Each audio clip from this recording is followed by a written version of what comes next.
So let us look what he says on this hymn. It's a very illuminating commentary with which we will conclude, I guess, today, because it's longish, but there will be many points to stop and to look into it closer. So the hymns of the Rig Veda addressed to the two shining twins, like those addressed to the Ribhus, which he examined before, are full of symbolic expressions and unintelligible without a firm clue to their symbolism. The three leading features these hymns to the Ashvins are the praise of their chariot, their horses, and their rapid, all-pervading movement. Chariot, horses, and movement. These are Ashvins. Their seeking of honey and their joy in the honey, madhu. So if you offer honey to them, they will be happy in honey. And once Ashvins are happy in honey, in your honey, you are assured to have more of honey because they bring with them honey. They're seekers of honey and they're bringers of honey. And the satisfying delights that they carry in their car. And their close association with the sun, with Surya, the daughter of the sun, and with the dawn. So these are the three, no? These are the three. The first is the chariot, the second is the seeker of honey, and the third is the close association with the sun. Right. There are three items in the first chance. And the three in the first. Yeah, I had to underline all of them. You are very right. You are so sharp. Huh? You are very sharp.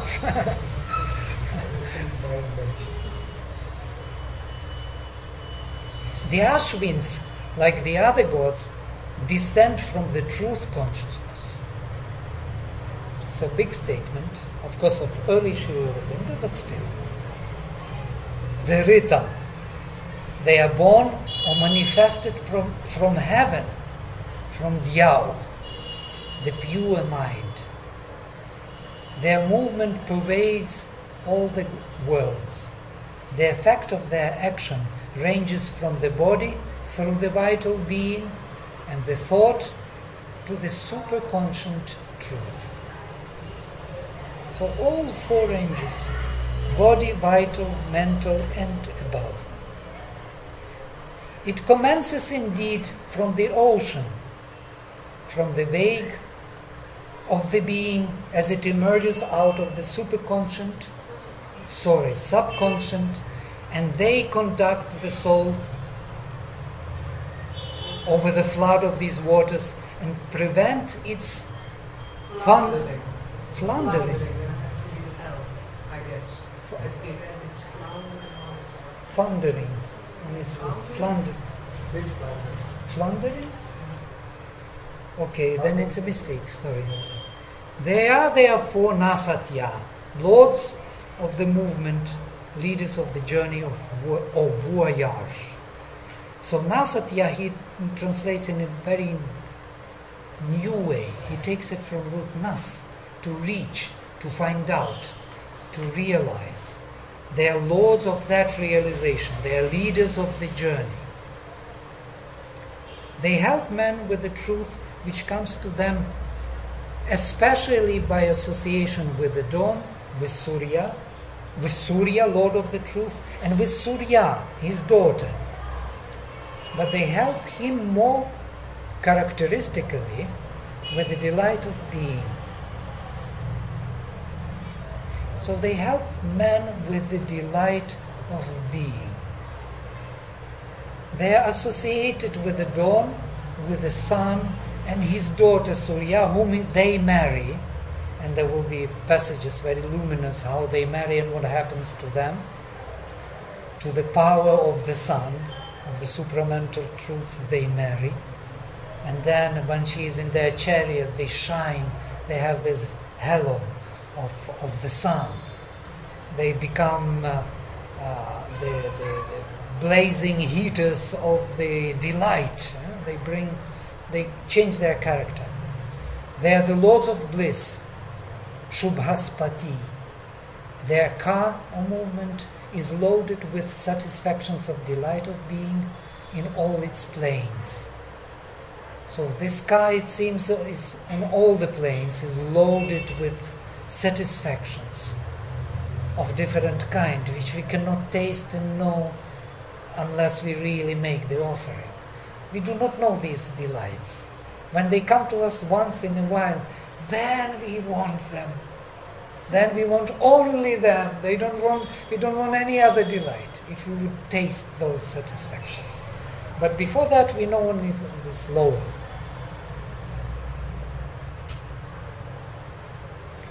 They bear the skin full of the overflowing honey. This skin, you remember, a sack full of honey, which is dripping with honey. Honey goes through. This was the image. Dhriti, or that opening dripping with honey. They seek the honey, the sweetness, and fill all things with it. They seek it and then fill with honey that where they find the honey. This is the absurd thing, but it works like that, it seems. We don't believe it because how come? I got this honey so hard working, now I have to give it? No. The hand... But this one, still, it is exactly there where we divert.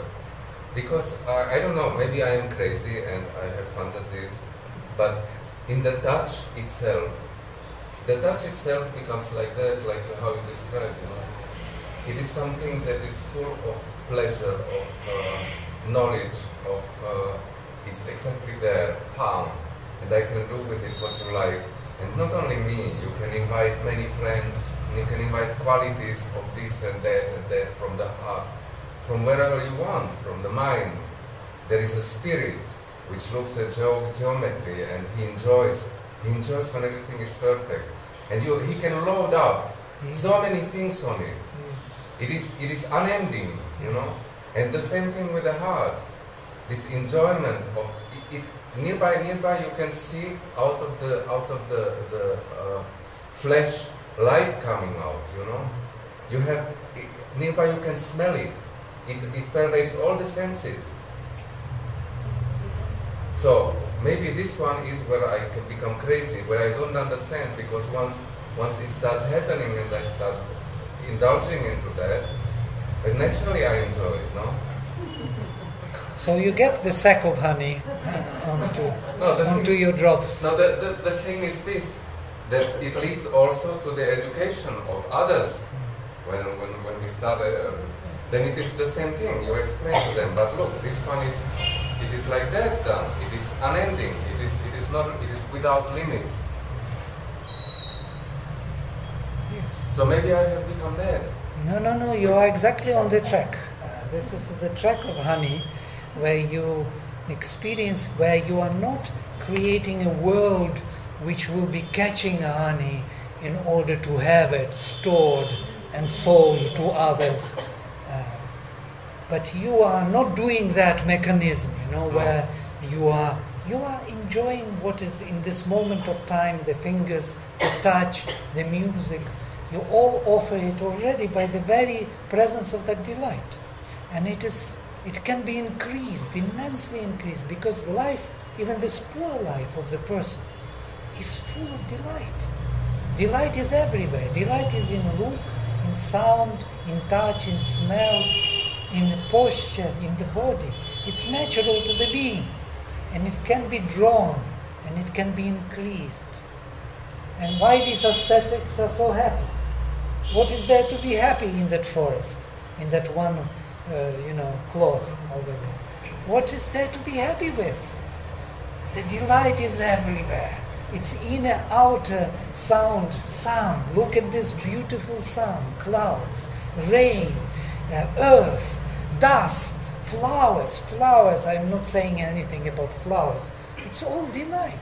But we don't see it. Why? Because we have a tendency to enjoy it for yourself. So we do not really open up to this constant offering in nature and everywhere. Yeah, again, you know, you talk about flowers, then what comes to your mind? It is this picture that reflects your own being. No? Okay, yes, mind comes in, and then we have a problem because mind is a thing which is not allowing things to happen easily. And at the same time, it has to be a solution of some It kind. is very beautiful accordingly described in Savitri, where Satyavan lives in the forest, and when you see what that means, he has described it very well. To really become one with all the It's a beautiful opportunity. As you were describing, you can pile inside, outside. There is no end to drawing delight of being and inviting these Nasatyas, these lords of the movement, leaders of the journey. They will come to your delight and they will open more for you. They will increase their sack of honey. They will overflow you with honey if you are ready to be open. But if you are not, if you are thinking about something else, which is a case sometimes, once in a while, not you in particular, but all of us, then something else happens. They don't come. So, Yeah, you know, I see exactly what you say. they don't lead you on voyage. There's nowhere to go. You sit where you are, absolute zero. Enjoy your piece of bread or your may. also there is delight. Huh? There is also delight in a piece of bread.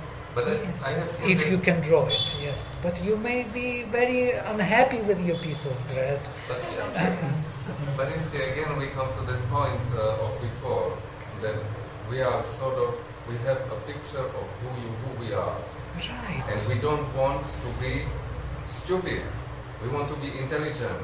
All right. This I didn't know. So the thing is, I see it because in front of me, I work with people, and then I see these forces and I follow them, and I wonder what is it that prevents you from just letting go, and that the thing itself reveals itself. Fear.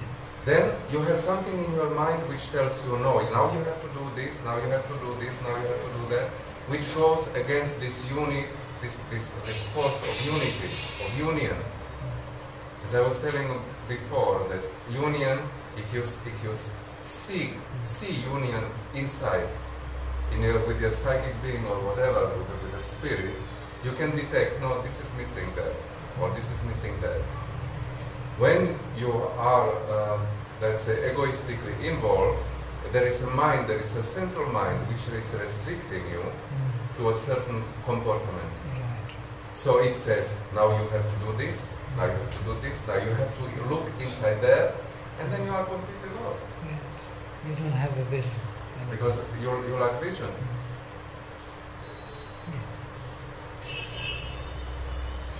Yes. So, Ananda. They are therefore effective powers of the Ananda. Yes? We heard from you?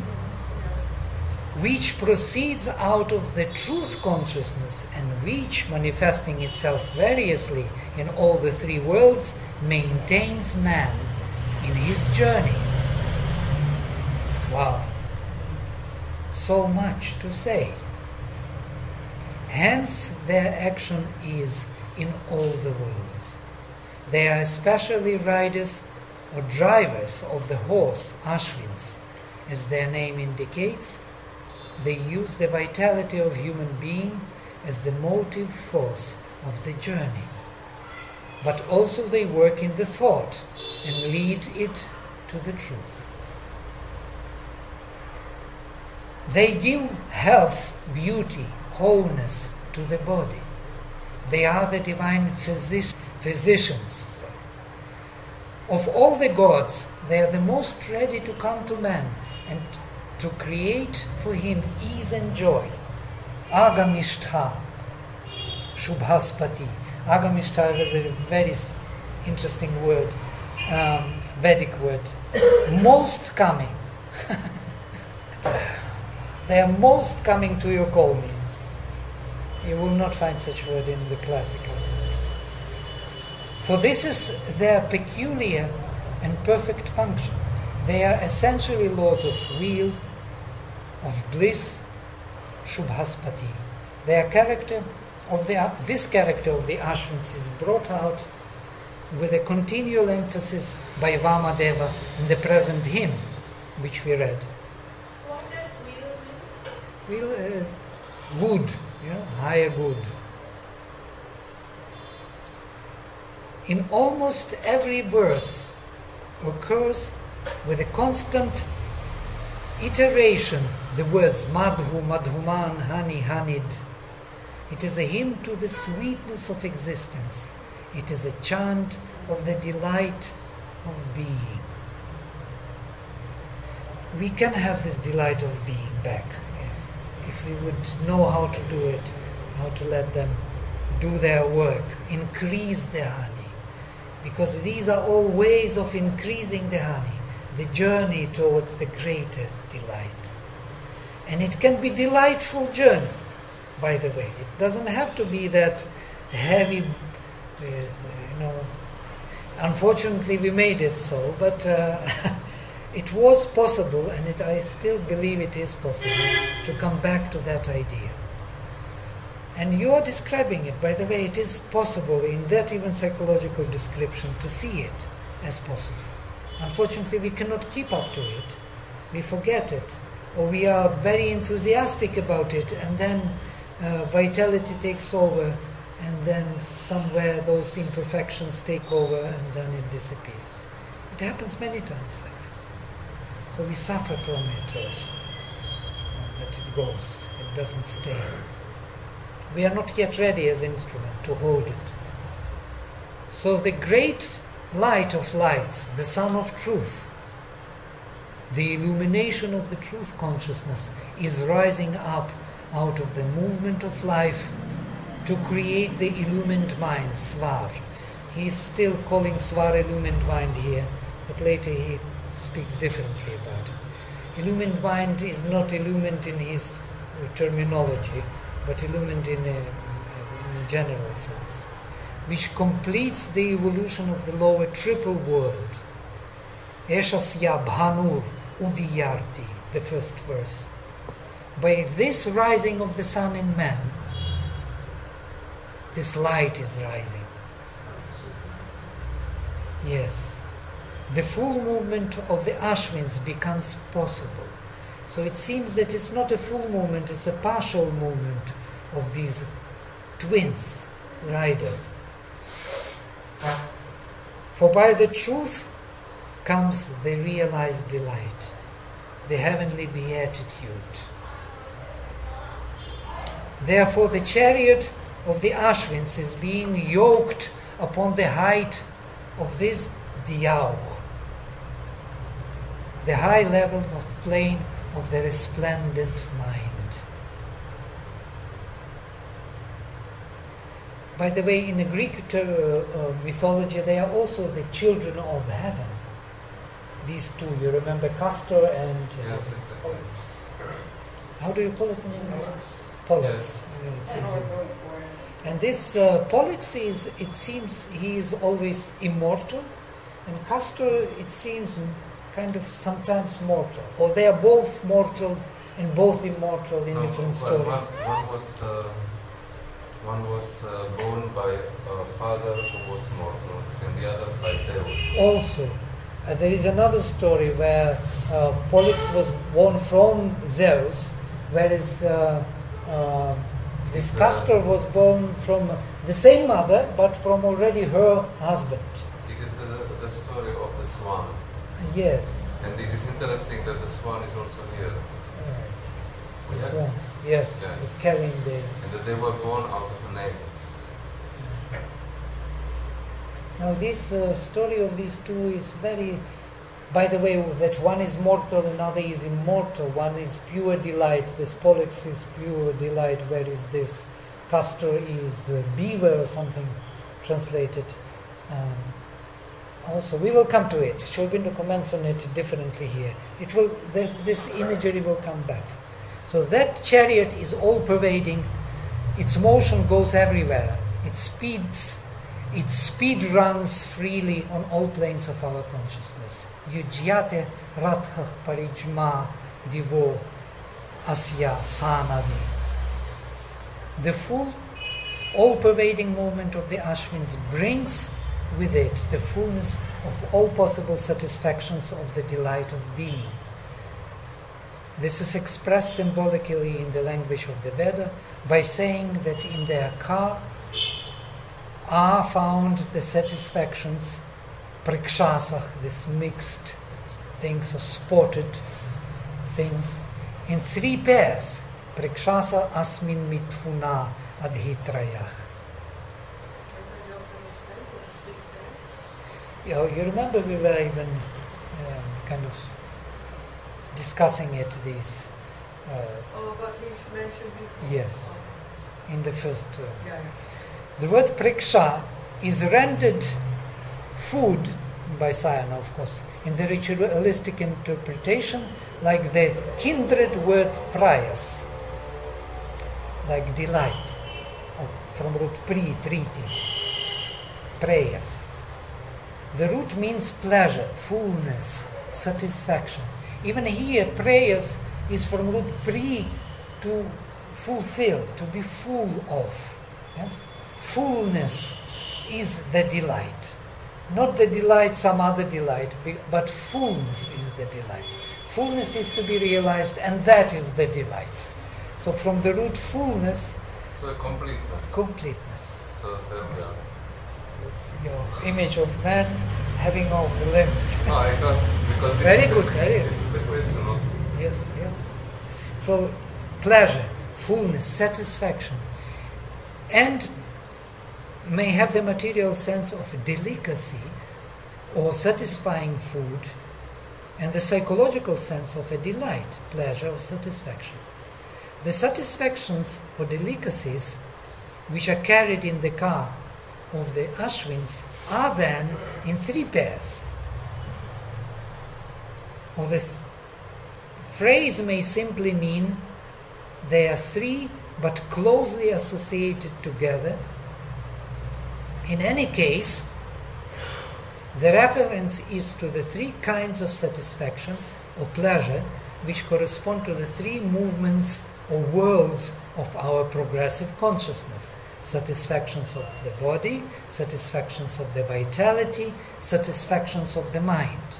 And we were seeing this, yes? Ayam avastha, yamava. What is that? From Aitareya. 3 dwelling places and 3 dreams, and 3 corresponding delights. No.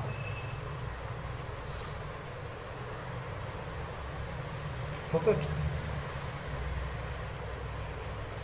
If they are in 3 pairs, then we must understand that on each plane there is a double action of the delight corresponding to the double and unlimited twinhood of the Ashvins. Makes sense, no?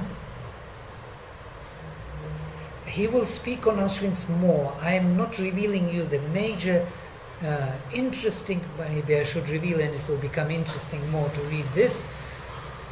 He says that the Ashvins are... here it is coming. Let us be patient and go slowly. It is difficult in the Veda itself to distinguish between these brilliant and happy twins, or to discover what each severally represents. We have no such indication as is given us in the case of the 3 Ribhus. You remember they were always mentioned together. We don't remember yet, but we went through Ribhus once. But yes, it's always implied in the myth that we understand what is meant, but it is never revealed. But perhaps the Greek names of these 2, this Dioskori, these 2 children of heaven, Dios, sons of heaven, Divonapata in Sanskrit, contain a clue. Castor, the name of the elder, seems to be Kashtri. This is a very important suggestion. By the way, nobody looked into it after Sri Aurobindo suggested it. The Shining One. And Poludekos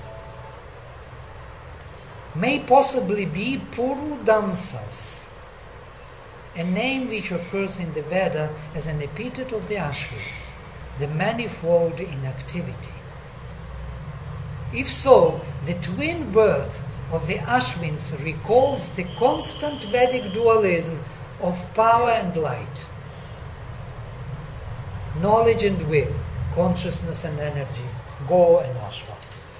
Basically, if that is the case, then we have a clue what these two represent, why they two have to be there. And Sri Aurobindo continues, in all the satisfactions brought to us by the Ashvins, these two elements are inseparably united. Where the form is that of light or consciousness, their power and energy are contained. Where the form is that of the power or energy, their light and consciousness are contained. So what is happening when these two are coming, and that's why they are mentioned like they are born differently, but they come to union at the end, it's exactly all our story. Our power is not matching with our knowledge, light of knowledge, but they make it match. They are those agents of power, knowledge power, coming from the supramental realm. And that's why they are seeking for the delight, and they can bring greater delight, because their power and knowledge match. Our power knowledge does not match, that's why we are in trouble. Is it still very low? We can stop here somewhere in the middle.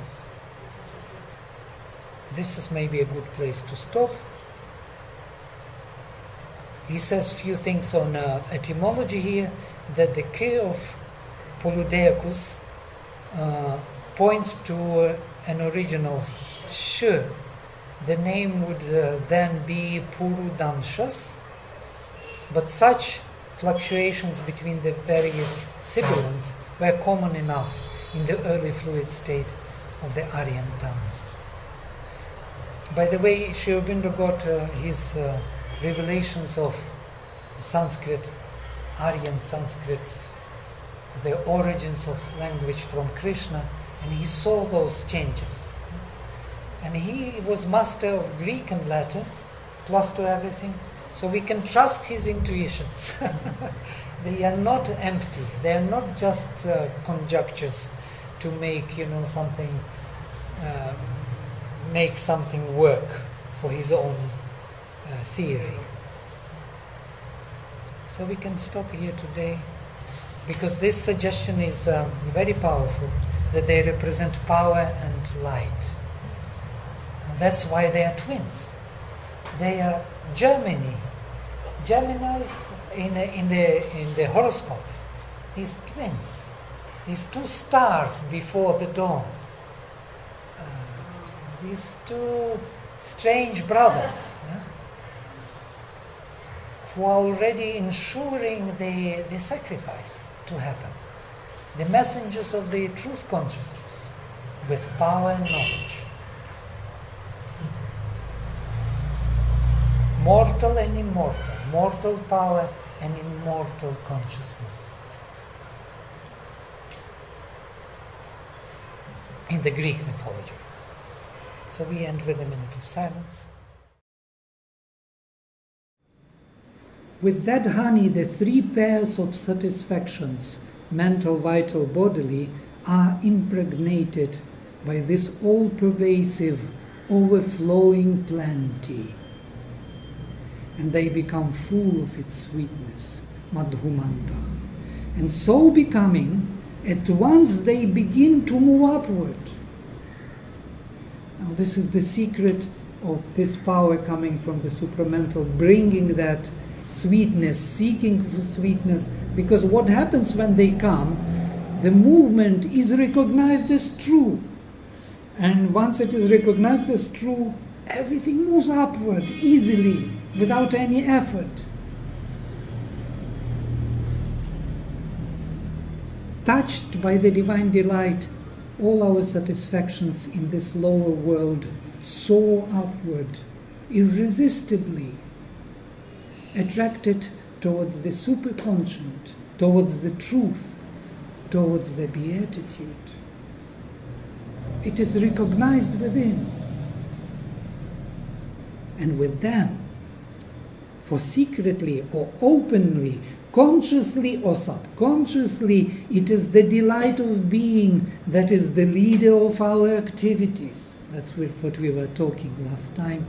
We do it only for the delight. There is nothing else here for us to do. We are extracting delight, we are seeking delight. That's how we move and why we move. There is no other reason to move. Otherwise we would be frozen and again static and typal. If there would be no need or want in this delight. The line in Savitri, if this were true, nothing could move away. In the process. All spirits.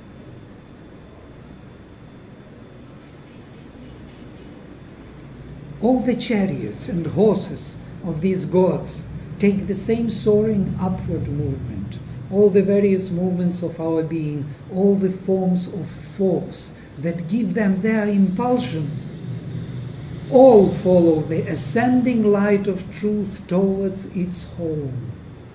Can you imagine such a universal vision? All chariots of all the gods. This would be the secret of those Vishvedevach, all the gods, universal gods with their chariots. Now Aurobindo will comment what is chariot. It's quite interesting. It's a movement of consciousness, chariot,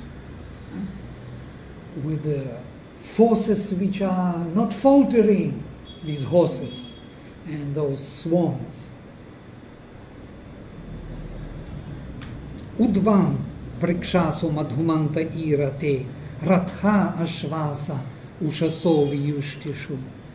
In the wide shining of the dawn they rise. For dawn is the illumination of the truth rising upon the mentality to bring the day of full consciousness into the darkness of half-lit night of our being.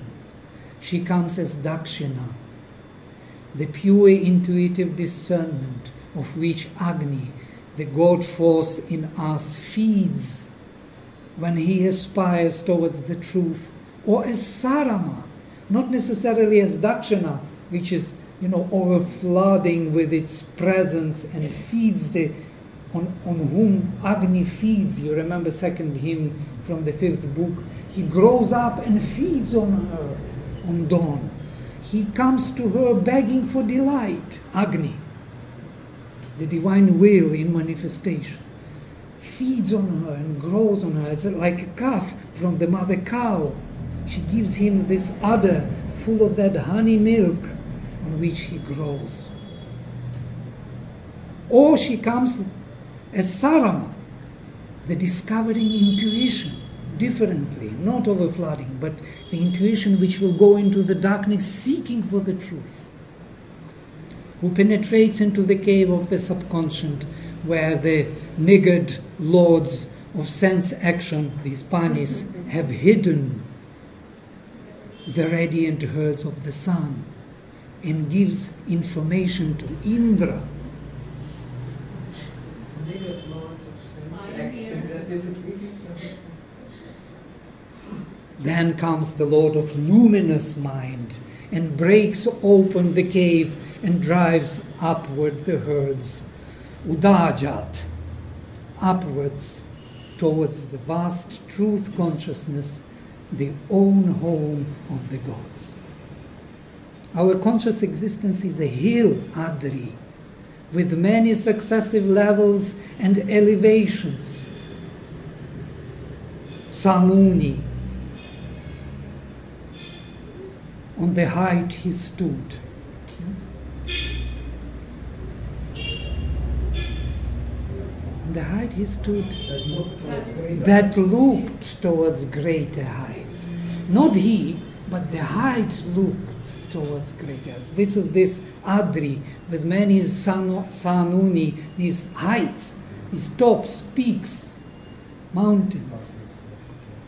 The cave of the subconscious is below. We climb upwards towards the Godhead of the truth and bliss, where are the seats of immortality. Yatra amritasa asati. By this upward movement of the chariot of the Ashvins, with its burden of uplifted and transformed satisfactions, the veil of night that encompasses the world of being in us is rolled away. All these worlds, mind, life, body, are opened to the rays of the sun of truth. This lower world in us, Rajas, is extended and shaped by this ascending movement of all its powers and satisfactions into the very brightness of the luminous intuitive mind, Svar, which receives directly the higher light. The mind, the act, the vital, emotional, substantial existence all becomes full of the glory and the intuition, the power and the light of the divine sun. Tat savitur vareniyam bhargo devasya dhimahi. The lower mental existence is transformed into an image and reflection of the higher divine. Apornuvantah tama a parivritam suvarna shukram tanuvanta arajah. This verse closes the general description of the perfect and final movement of the Ashvins. In the third, the Rishi Vamadeva turns to his own ascension, his own offering of the Soma, his voyage and sacrifice. He claims for it their beatific and glorifying action. He wants for himself now all that universal of what he saw, what is done by Ashvins, he now offers to them in his own sadhana. The mouths of the Ashvins are made to drink of the sweetness. Now, these are only two Ashvins, but there are many mouths of Ashvins made to drink of the sweetness, because these are universal Godheads. In his sacrifice, then, let them drink of it. Madhvav pibatam, madhupe bhich asabhich. Let them yoke their chariot for the honey. Their chariot beloved by man. Utap, huh? Oh, of man, sorry. Utapriyam madhune yunjatham ratham. For man's movement, his progressive activity is made by them, by Ashvins, glad in all its paths, with that very honey and sweetness of the Ananda. Avartani madhuna jinvathav pathach. I think this is the key phrase in the whole hymn.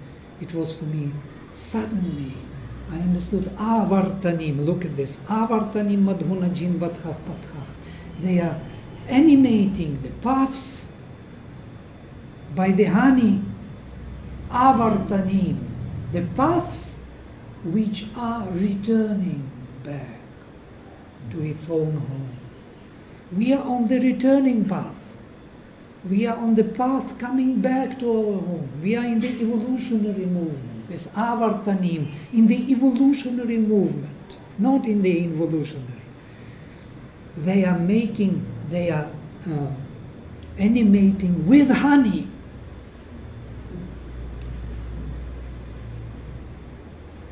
for they bear the skin full and overflowing with honey. Dhritim vahethe madhumantam ashvina. By the action of the Ashvins, man's progress towards the beatitude becomes itself beatific. This is actually the key. How to make this ascension beautiful and divine. And Aurobindo will explain later. All his travail and struggle and labor grows full of a divine delight. There is no more pain. There is no more struggle. As it is said in the Veda, he continues to develop this thought that by truth is the progress towards the truth. You cannot grow into the truth by other means. It is by Brahman that you recognize Brahman, says Varuna to his son. Very good. By Brahman, by tapas, you recognize Brahman. Yes? Because Brahman is tapas. You can't grow otherwise into the truth, only by means of the truth. How would you know what is Ananda? Only by means of Ananda. That is to say, by the growing law of the truth in the mental and physical consciousness, we arrive finally beyond mind and body to the superconscious truth. So here it is indicated that by Ananda is the progress towards the Ananda. By a divine delight growing in all our members, in all our activities, we arrive at the superconscious beatitude. Basically, it's the guideline. If we take it as a guideline, we will never make mistakes. We will be able to grow into that. In the upward movement, the horses that draw the chariot of the Ashvins change into birds, into swans, amsasach. The bird in the Veda is the symbol very frequently of the soul liberated and upsoaring. At other times of energies so liberated and upsoaring, winging towards upwards, towards the heights of our being. Energies winging upwards towards the heights of our being, winging widely with a free flight, no longer involved in the ordinary limited movement or laboring gallop of the life energy, the horse, Ashva. They are already flying. They don't need to labor in this movement as Ashva does, as a vital force does. Such are the energies that draw the free car of the Lords of Delight when there dawns on us the sun of the truth. These winged movements are full of the honey showered from the overflowing skin, madhumantah. They are unassailable, asriddha. They come to no hurt in their flight. Or the sense may be, they make no false or hurtful movement. They are perfect in their movement. And they are golden winged, hiranya parnach. Gold is the symbolic color of the light of Surya. The wings of these energies are the full, satisfied, attaining movement, parna, interesting, of his luminous knowledge. For these are the birds that awake with the dawn. These are the winged energies that come forth from their nests when the feet of the daughter of heaven press the levels of our human mentality, divo asya sanavi. That Surya, whom they marry and put into their chariot, and once they do that, they have this aura of supramental light. Our human mentality, our lower mentality, because she comes from that higher realms of Surya. She is the daughter of the sun, whom they marry. She is their bride. So basically, everywhere it's another altogether quality which is there present within their light, which actually Agni wants, and we will see how Agni is seeking their brightness. We push it up. She's pressing down. She's coming from above. In Savitri, Aurobindo shows when Savitri descends from the chariot up to the car, and Yes. then uses the image. Yes, with those, Special touch of her feet on Yeah. the lawn. you know, aching throb of pain or something. It's like higher possessing the lower type. Right. But tell me, when truth comes, descends through anyone, then it provokes a great pressure on the beings, no? If it comes. Can be pleasure also. No, pressure. Can be also. Because And it sense is- level can be pleasure also. Ananda is also. Yeah. The pressure is felt when there Yeah, is this resistance. is also. But if it, you see, you experience this when you talk about a certain argument, seeing in this light where there is, and it provokes in people who are settled in their own.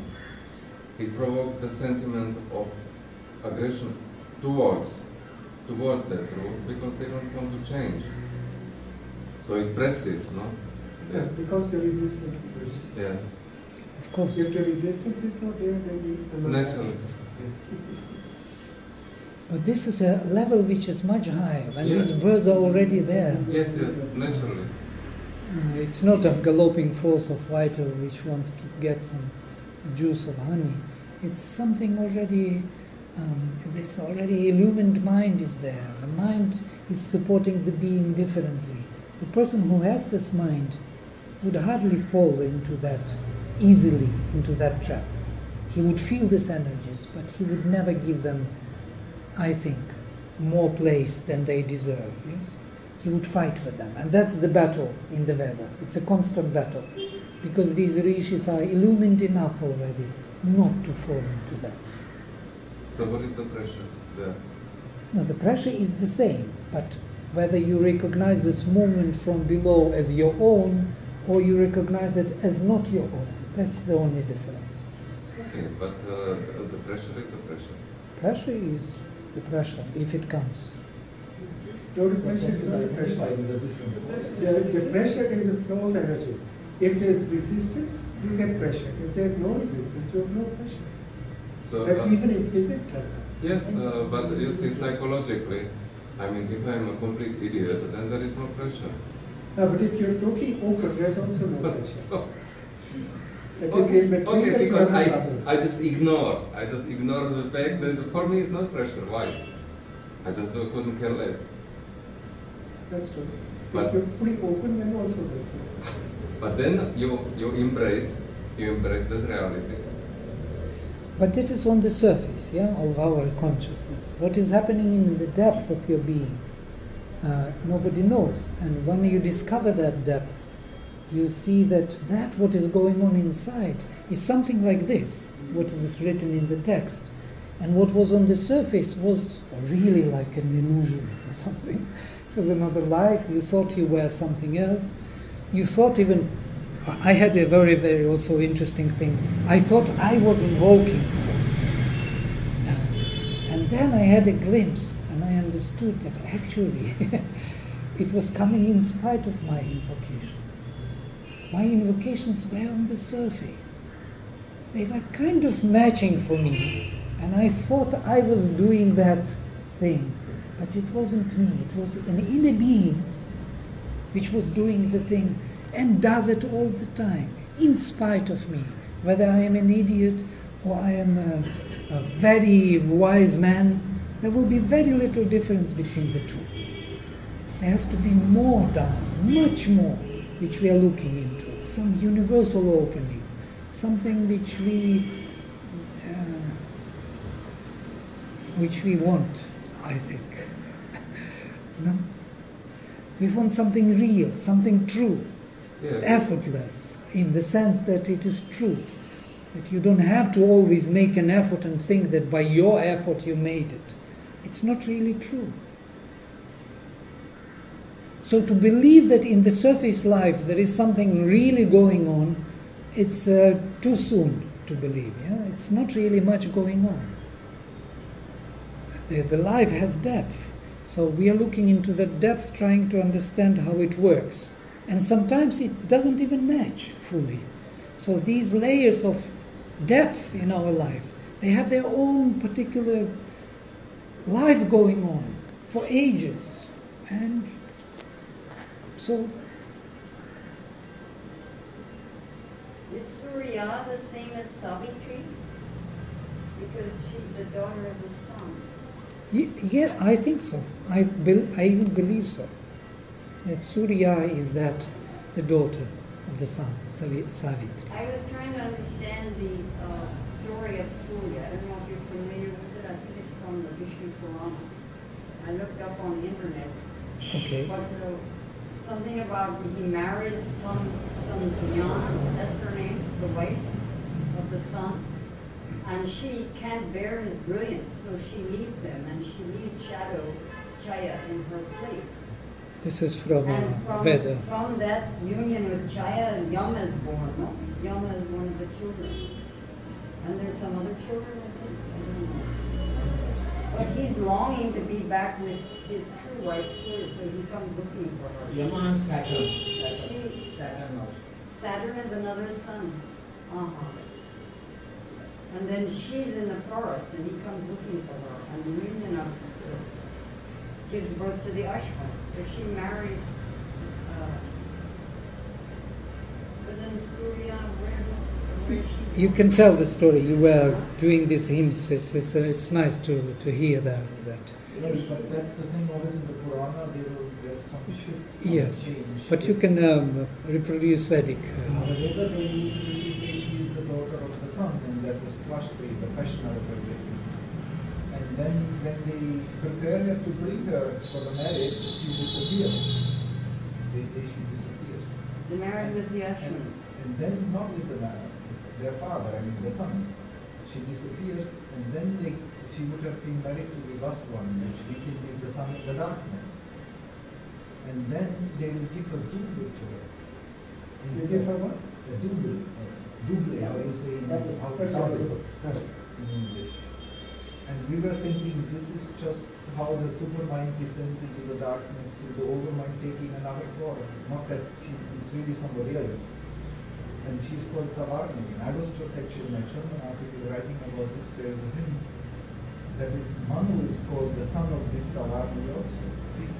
And there, of course, they say Savarni. From Savarna means the double. So Manu is called after his mother. But now the point was, they say in the hymn she disappeared. They gave another, but when she disappeared, she left behind the twins. And then there is the speculation who are these twins. Even some translate it because they use the dual, still in dual, as if she left behind two sets of twins. So the point was, one set is Yama and Yami, which I have been with, and then the other twins are the Ashvins. Because she says she left behind two twins, and with the Ashvins she went away. I think that's what it says. Well, maybe the two sets are the one set born of Chaya and the other one born. That's what you call Chaya, then of course will be the reflection, the Bhuti, which was the reflection of the light. The shadow. But it's a very But complex. Surya is born from whom? Because she's the daughter of the sun, but then who's her mother? I thought it's all symbolic. It's not just to get lost in this story, but Samyana is something which is These are just later different names, of course, which give us a clue also psychologically. Samyana is the perfect knowledge, and Chaya is the shade of it. Aurobindo even says about Samjnana something else altogether. It's the essential sense. Yes? That first movement of consciousness. That they don't say in the Veda. It's not that. The Veda says only that she has to become something else, that she can marry the sun in the darkness. When she descends into the darkness, she has to change her form. yeah, she becomes. It's actually the prototype of the story of Savitri, in a way, because the Divine Mother from the sun has to come to the fallen being, yes, as an embodiment. So she creates a shadow of herself. She doesn't want to come herself fully. So that shadow is involved and brings to for us this Yama and Yami. What is that? That is exactly these two twins souls which are responsible for our traveling as souls from our home down and from our down dwelling place up after death. So I would speculate even further with that Yami who was left here down and Yama who left her and went to the fathers, to heaven. That's why she was crying and wanting him back. They are two representatives of one being, of our soul traveling from the place where we all at home, coming down, and we are received here by somebody, something in us as Yami, or the female element of our soul, which provides us a habitat here. And when we are finished, Yama takes us up back to our place for our rest. So this duality of traveling down, up and down, so to say, is provided by these twins. Yes, and which is the Divine Mother. So yes, Is darkness also has part of survived this? Is darkness a part of the twins?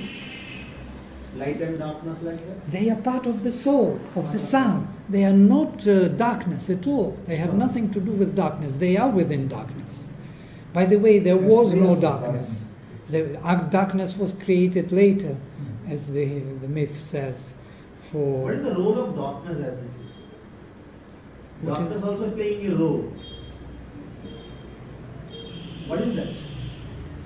You mean really want to know what? Yeah. No, what I'm asking, see, darkness is serving a purpose. That is why it is allowed to continue. Of course.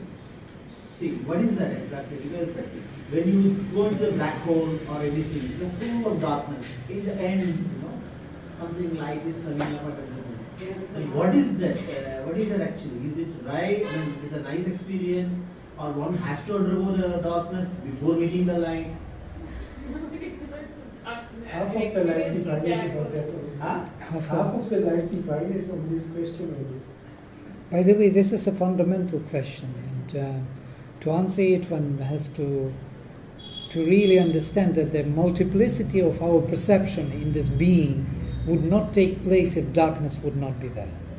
Because darkness, which separates us in seeming different beings, so that seeming difference is essential for the manifestation, for the time and space, for all these phenomena as we know them. There would be no such thing if infinite darkness would not be part of this place. In some places, sacred darkness. What is that sacred darkness? It's the also darkness which is very sacred also sometimes. Oh, darkness is She there. is gone. Yeah, in the inner country, the soul before, when Savitri was going deeper, then that she's crossing the darkness which is sacred, and then suddenly the dawns takes place. all right, that thing. This is something which is very particular, I think, to the experience, and Mother speaks about it. That's what is the difference and how is it? Before entering, before the dawn, the darkness is the Yes. densest. So in a way, It is endless. There is written as if endless. The description. yes, it seems that it should be like this. It's a gap before you step on another side, before you cross over the abyss. The abyss will be underneath you, or you have to go through it for some reason. And it seems that the experience is confirming this I always. think it's that period when you realize you're in the dark. That's the sacred darkness. When you have this aspiration for the light, that's when it becomes sacred. Because that's when the dawn is ready. When you feel it's hopeless, when you can't figure it out, when you're really desperate, then the cry comes, and then the divine answers. Yes. And I think the reason for the darkness is, see in this story, she chooses to become the shadow. She chooses the mother of the sun. She chooses that role. Actually, Yeah.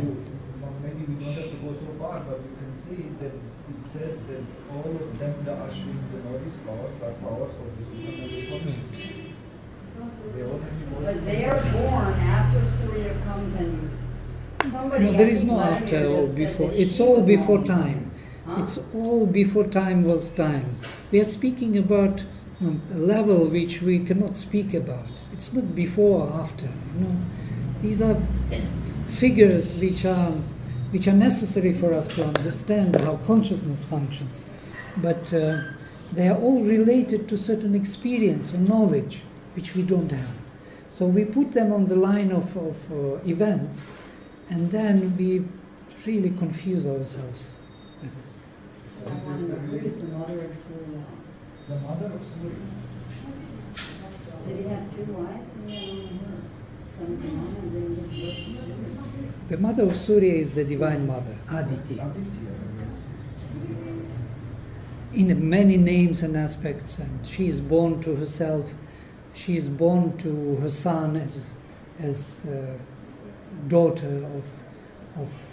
So, what would you know about it? These are all figures we are operating within the language which is very human, and we have to point out things which are beyond.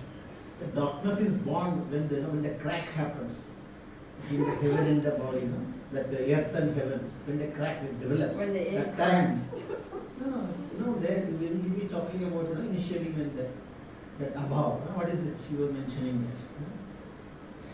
The darkness is separating us from our source. From our exactly. And it is essential, this separation is essential for manifestation to take place, it seems. We had to forget who we are in order to find ourselves anew. From school of thought, if you concentrate on the darkness, then you will get a pathway to reach the other side. What does that mean when they say that you concentrate constantly on that particular darkness and go deeper and then you cross it? Darkness is also infinite. I would Yes. not also... Aurobindo specifically says that that is not a good way. In the knowledge by identity, he says that very explicitly. Now, Because you will just get lost in the darkness. okay. Because When it's you infinite. concentrate on the light, there comes a moment that you automatically take up the darkness in yourself. Okay. Because the light in the end contains the darkness. No? It's wider than the darkness. You've got to have aspiration or you can't conquer the darkness. And for that you have to find your soul. So these are the winged energies that come forth from their nests. You see, they have nests somewhere there beyond. And these winged energies, these birds. When the feet of the daughter of heaven press the levels of our human mentality, such are the swans that bear the swift-riding twins. Hamsaso yevam, madhumanto asridho hiranyaparna uhuva ushar buddhah. Full of the honey, these winged energies shower on us as they rise the abundance of the waters of heaven. The full outpouring of the high mental consciousness. They are instinct with ecstasy, with rapture, with the intoxication of the immortal wine. They are instinct with ecstasy. It is not something that they carry, that's just their nature. And they touch, they come into conscious contact with that superconscious being which is eternally in possession of the ecstasy, rapturous forever with its divine intoxication. Udapruto mandino mandinis preshach. Drawn by them, the lords of delight come to the rishis' soma offerings like bees to tricklings of honey. Madhvona makshach savanani gachatach. Makers themselves of the sweetness they, like the bees, seek, whatever sweetness can serve them as their material for more delight. They need the agent, as the alchemist would say, in order to make gold, you must have gold. You can't have gold without having gold at the beginning. So it can be also a good answer for those, but what we will do if we don't know the divine? If we don't know, we cannot do anything. We need to know a little bit. We need to know where to plunge. We have to have a glimpse somewhere. There is no way to do it without it. And that's why we can be bewildered. So divine first has to choose you. Yes, and it is the only way, by the way. Yes, right.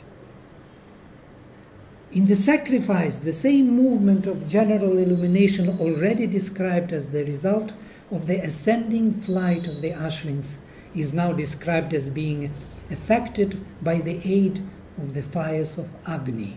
Now Agni comes. For the flames of the will, the divine force burning up in the soul. Beautiful, huh? Now we can see the difference between psychic being and the divine will, as the flames burning up in the soul are also drenched with the overflowing sweetness, and therefore they perform perfectly from day to day their great office of leading the sacrifice progressively to its goal.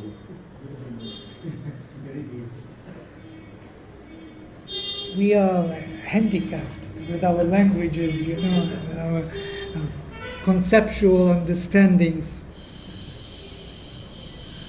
For that progress, they woo with their flaming tongues the daily visitation of the brilliant Ashvins, who are bright with the light of the intuitive illuminations, and uphold them with their thought of flashing energy. Soadvara somadhumanta agnayach usrajarante prati vastor ashvina. This aspiration of Agni happens when the sacrificer with pure hands, with a perfectly discerning vision, with power in his soul to travel to the end of its pilgrimage, to the goal of the sacrifice through all obstacles, breaking all opposers, has pressed out the immortalizing wine with the pressing stones, and that too becomes full of the honey of the Ashvins. Yan nikta hastath taranich vichakshanach somam sushava madhumantam adribhih.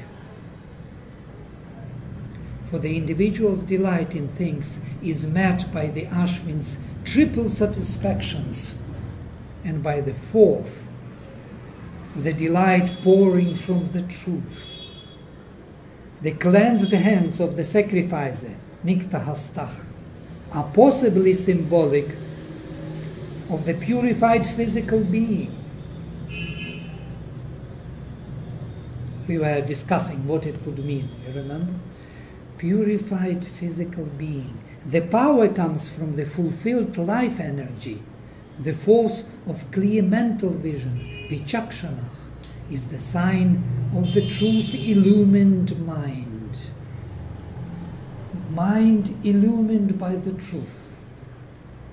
The mind of light in the highest sense. These are the conditions in mind, life and body for the overflowing of the honey over the triple satisfactions of the Ashvins. Now look at this grand vision. Nothing is left. Physical being is to be purified, vital being is to be purified, and mental being is to become truth-illumined mind. When the sacrificer has thus pressed out the honey-filled delight of things in his sacrifice, thus, in this manner, with purified physical, vital, and mental being, with that instrument, he pressed out the delight of his being. The flames of the will are able to drink them from near. They are not compelled to bring them meagerly, yes, that's kind of poorly, or with pain, from a distant and hardly accessible plane of consciousness. Therefore, drinking immediately and freely They become full of an exultant force and swiftness, and run and race about over the whole field of our being to extend and build up the lower consciousness into the shining image of the world of free and luminous mind. This is the vision. You can see it. You can see how the sacrifice works. It's incredible, and it is impossible to describe it otherwise, because conceptually it will not work.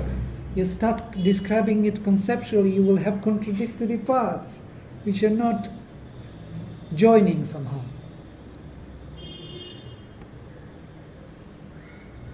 Akeni paso ahabhih David dhavatach suvarna shukram tanuvanta arajach. The formula used is repeated without variation from the second rig, but here it is the flames of the wheel, full of the fourfold satisfaction, already fourfold, not triple, but fourfold satisfaction with the supramental ananda, that do the work. They all have to be there for this work. There, the free upsoaring of the gods by the mere touch of the light and without effort. Here, the firm labor and aspiration of man in his sacrifice. With these stones he is distilling their delight. For then, it is by time, by the days, as the hymn says, by days, that the work is perfected. And he will explain what it means. Ahabhich, by successive dawns of the truth. These are by days, not by nights. Each with its victory over the night. These days are victories over the night, one after the other. By these days we progress, we grow. By the unbroken succession of the sisters, of which we have had mention in the hymn to the Divine Dawn. Man cannot seize or hold at once all that the illumination brings to him. It has to be repeated constantly so that he may grow in the light. So we have to repeat it every day. But not only the fires of the will are at work to transform the lower consciousness. The Sun of Truth yokes also his lustrous coursers and is in movement. Surashchit Ashvan Yuyujana Iyate. He comes. The Ashvins too take knowledge for the human consciousness of all the paths of its progress, so that it may effect a complete, harmonious and many-sided movement. This movement, advancing in many paths, is combined in the light of the divine knowledge, of the spontaneous, self-arranging action of the nature, which she assumes when the will and the knowledge are wedded in the perfect harmony of a fully self-conscious, intuitively guided action. Vishwan anu swadhaya chetathah pathah. Vamadeva closes his hymn. He has been able to hold firmly the shining thought with its high illumination, and has expressed in himself, by the shaping and fixing power of the word, the chariot. He mentions, as carpenter, I created by the word this hymn. The chariot. The hymn is the chariot. That is to say, the immortal movement of the delight of the Ashvins. Look at this, what he says. Chariot is the body, yeah?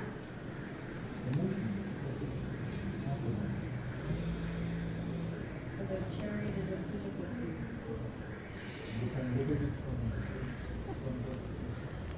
He has been able to hold firmly the shining thought with its high illumination and has expressed in himself, by the shaping and fixing power of the word, the chariot.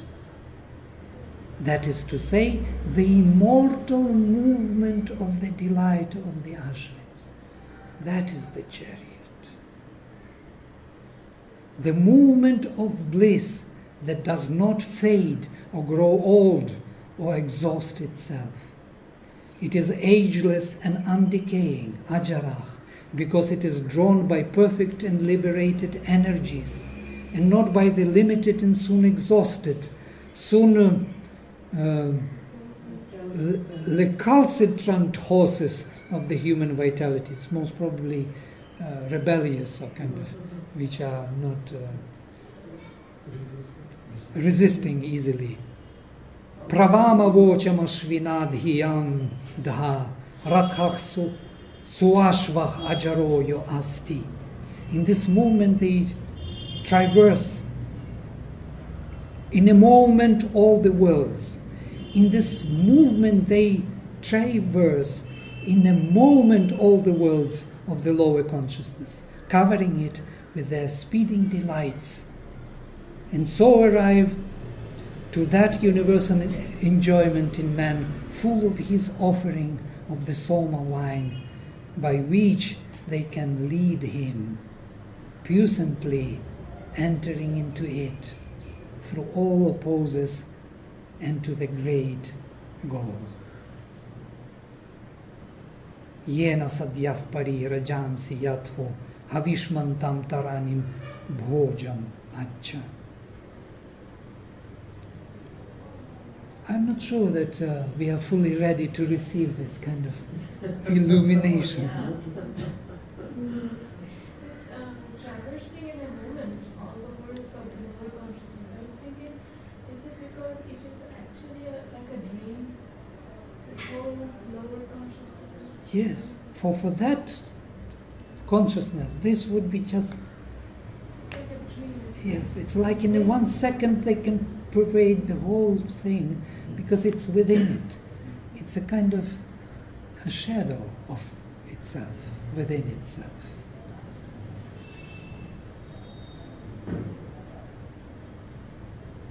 It's like in the Savitara hymn, the horses are standing on the top of heaven, and in the moment they pervade heaven and earth. In the moment, sadhya, in one moment, suddenly, they pervade the whole thing. For them there is no delay, there is no need in time to go far. They don't have this distance problem. But what is interesting for me here was this symbol of the chariot, because chariot is often used for the gods, yes? They all have chariots and horses. Here it is explained what it is. So he creates by this word. Look at this. He has been able to hold firmly the shining thought with its high illumination, and has expressed in himself. Thought is there, and expression is here, and expressed in himself by the shaping and fixing power of the word, the chariot. That is to say, the immortal movement of the delight of the Ashvins. The movement of the gods are chariots. When our body becomes like that, then we'll have an immortal body. I was seeing a movie today of these high school youngsters dancing, and that kind of gymnastics and all they can do. And I thought that, you see what happens, why they have that when they're teenagers and later on they don't have it anymore. This power of movement has to continue somehow. And this movement of consciousness is not fading, is not decaying, is not faltering.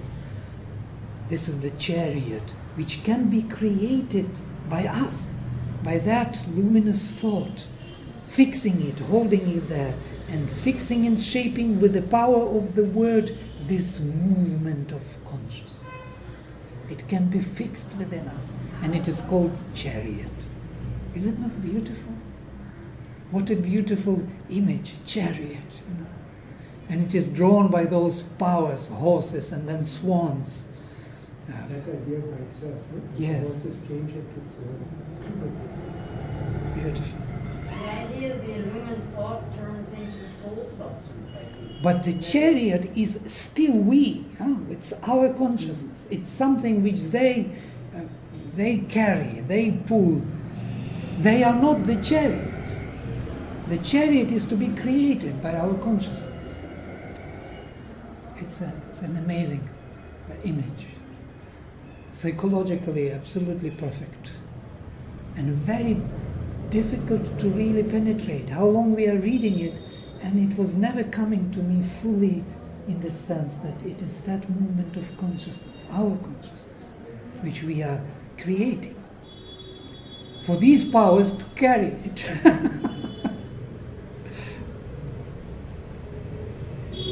And many times it is said that the chariot brings all the satisfactions, all the gifts, all the desired gifts we want. Yes. Variani, all those full chariot is like that.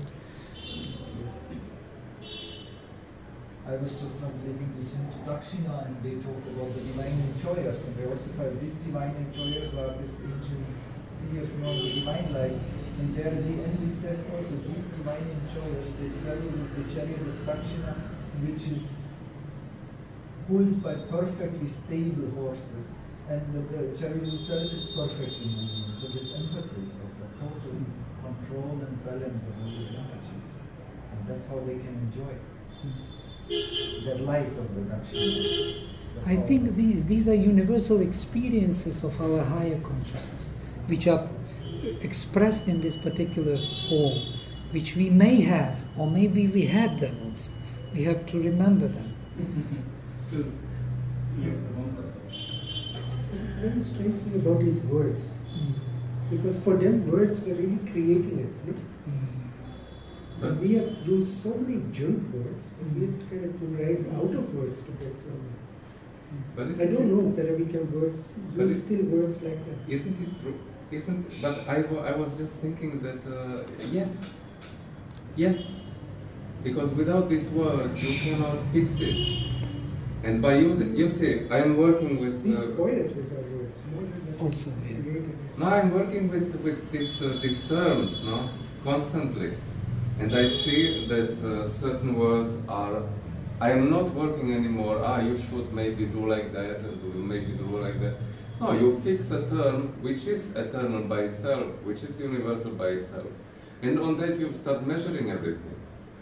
And then you see the need in the progression to invite other universal things, which are part of it. And then there is no mistake. Because if you name it and you say, this one is the first, today we had with Pushkar this Mozart.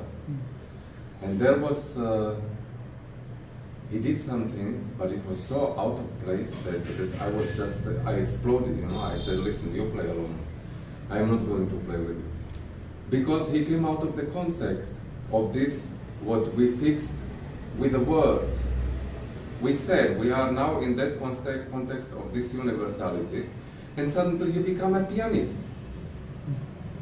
Come on, you are ruining everything. So it was by the word that you fix it, and by this word, it organized itself, the psychology, and the psychology told you exactly what it is not, what is out of place, and what it may be. You understand what I'm Not exactly. But both are fully getting it. But both are needed. Did he understand afterwards and come back? Yes. I mean, it was very clear after, and the thing was that what you were talking, Vladimir, about, that it is not on the level of your rationality. So you can't really fix it, you can't really say. You can only say if it has this universal and infinite character or not. But you can't say how to construct it, because it is constructing itself in your psychology. And this is the amazing thing, that it takes turns and twists that you can't expect. But then you are astonished and you say, but what kind of force was that working revealing itself. But without these words, I would be completely lost. Of course, we all will be. I mean, it would We be are just- lost without these words. That's why we are coming back to them. By the way, there are two elements which are needed for this to function. What he says, he has been able to hold firmly this shining thought. Yes? This is the correction to the words. Shining thought with its high illumination, and he has expressed in himself by the shaping and fixing power of the word, the chariot, the creation, the movement of consciousness. He has made both are necessary. Without these both parents, the heaven and earth, with the mind and word, thought, that higher thought, and this word which is fixing it in consciousness, as a takshaka, Yes. as the carpenter makes a chariot. You have to figure it, Exactly. you have to make it with your own thing. This is the word. And fixing it in a particular shape, holding it in a particular shape, but not without that support of a higher thought. So, because then you will be shaping something else, as you said, Pushkar went to shape some other chariot which came on the way, so which was not relevant to that thought you were holding. It's basically, no, we use normally the words only in that level. So, Unfortunately. as long as we don't fix it with that shining thought, it will never get. Of course. Yes. But these words are reflecting that thought.